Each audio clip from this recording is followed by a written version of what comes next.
We heard a lot of magical things already with the presentation of the bill. What we didn't hear is what it will do to dreamers. What we didn't hear, how this is the greatest threat that's ever been posed to dreamers. And let me tell you why. Actually, before I tell you why, let me just add this point. Every time we try to have an adult conversation about immigration, there are those that would immediately say, you're a racist, because we can't possibly have an adult conversation. Yet on this floor, over the last 4 years, 6 years that I've been on this floor, we have voted in a bipartisan manner, sending a clear message to both the Obama administration and the Trump administration. Well, this year we didn't, it wasn't bipartisan, but we would have had we been allowed to participate, send a clear message that immigration's broken. And we all get that. The question is, how do we move forward and what's in the best interest? So if you're of the thought that if you have an adult conversation on immigration, that makes you a racist, then not considering the 11,661 felons, convicted felons serving in our prisons who are undocumented, then you're a crime denier. And I think we have to not think about either one of those things, and we need to have an honest and earnest conversation. So let me explain to you why dreamers are so at risk by this bill. You see, this bill draws no distinction between people who come here to improve their life, to improve themselves, to lift themselves out of the poverty that perhaps they're in. And they come here and they want to work hard, they want to become U.S. citizens. And maybe they didn't come through the front door, but they still are here and they're still working towards that. Or maybe they came as a child and they had no choice. Their parents moved here and maybe they were 2 years old and all they ever did is speak English. And all the country they've ever known as home has been the United States. And I get those arguments. But what I don't get is confusing them with felons and treating them the same as felons. Because in my opinion, there is no good reason to shield felons from deportation. And yet that's precisely what SB 54 does.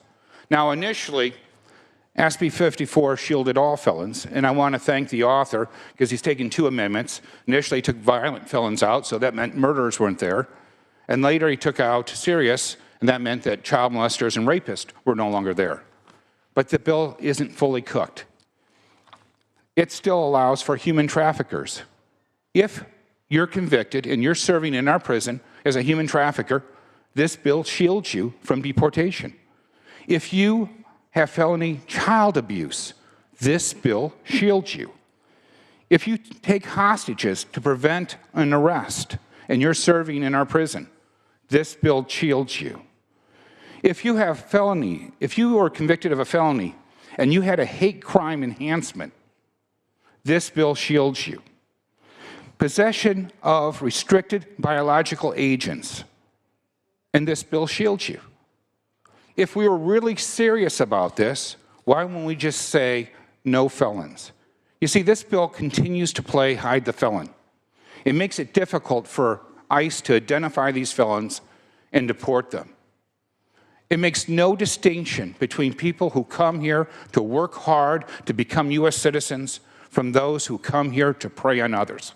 And what's most despicable is they come from undocumented communities. You see, a lot of those criminals, when you talk to the police and the sheriffs, they'll tell you it's so important that they don't do immigration work because they need people in those undocumented communities to be able to feel safe enough to come forward and report the child molester in their neighborhood, to report the felony elder abuse in their neighborhood. And yet, this bill draws no distinction between the two. It's very, very important that we maintain that relationship with those undocumented communities because these felons first prey on the undocumented because they don't think they're going to get turned in. But they also prey on U.S. citizens. Those felons are bad guys.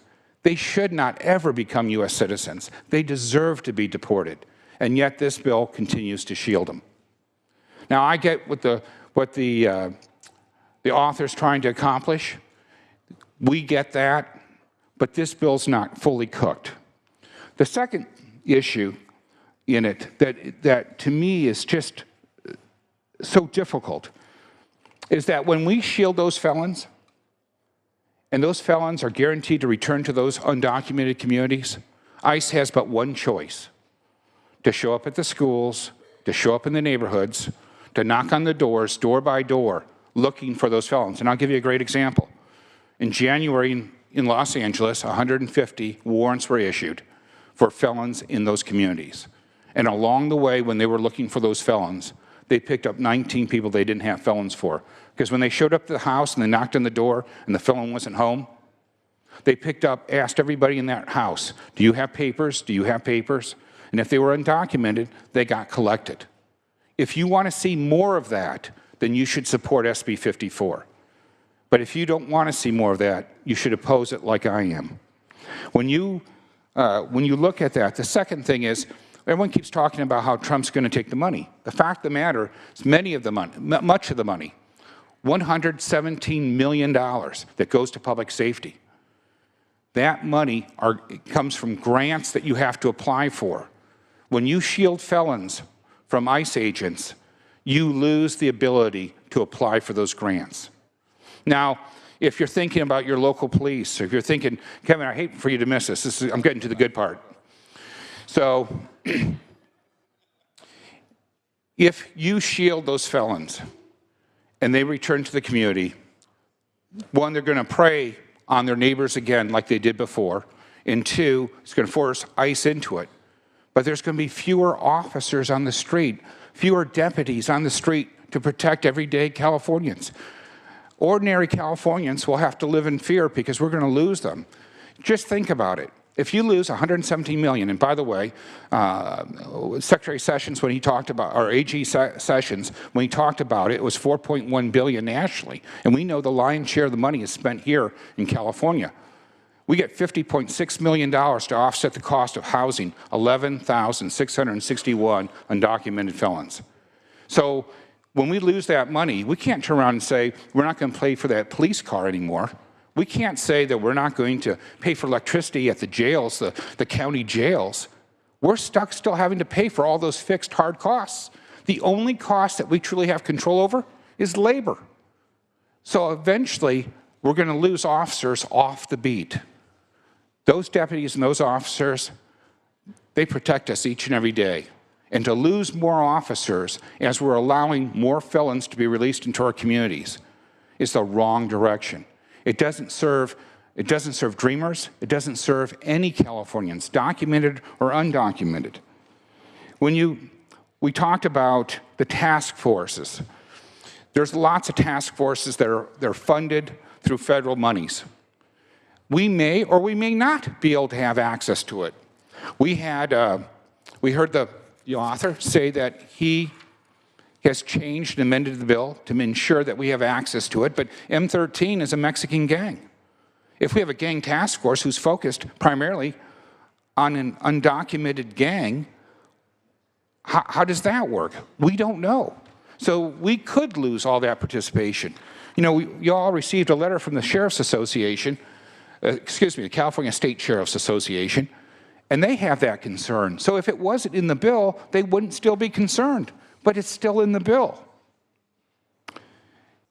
A 60-day notice to allow people to know that felons are coming up for parole and allowing ICE to get access to them. That's one of the bright spots of the bill that were amended in, and I want to thank the author for it. But it neglects a simple fact. If I'm a first-time felon and no one's ever taken my fingerprints before, I'm not in that database. There may be as many as 200 pages of Joel Andersons that are serving in prison right now. How do we know that we got the right Joel Anderson? How do we know until ICE has a chance to interview these folks and distinguish between documented and undocumented? They have no way to identify who's in the prison or the county jail or the city jail right now. They have to have that access. And in many of the county jails, ICE actually rents space and does all the work. The sheriffs do nothing with it. And they're just combing through all the felons that are serving in their jails or in the prisons to ensure that they don't get a U.S. citizen and deport them by accident. Look, this is a difficult issue, but this bill doesn't solve it. It creates more problems. It puts more Californians at risk. Members, don't get caught up with the I hate Trump fever. I'm not advocating for everything or anything that the president has said. I'm just trying to do right by my constituents and do right by all Californians. And SB 54, it's the wrong direction. It exposes dreamers like nothing else has ever exposed them before. It returns felons into our communities. That I don't want human traffickers or child abusers or senior abusers back in my community, and I don't want them preying on the undocumented. And I don't want to lose officers off the beat because they save lives every day. So with that, members, I ask for a no vote.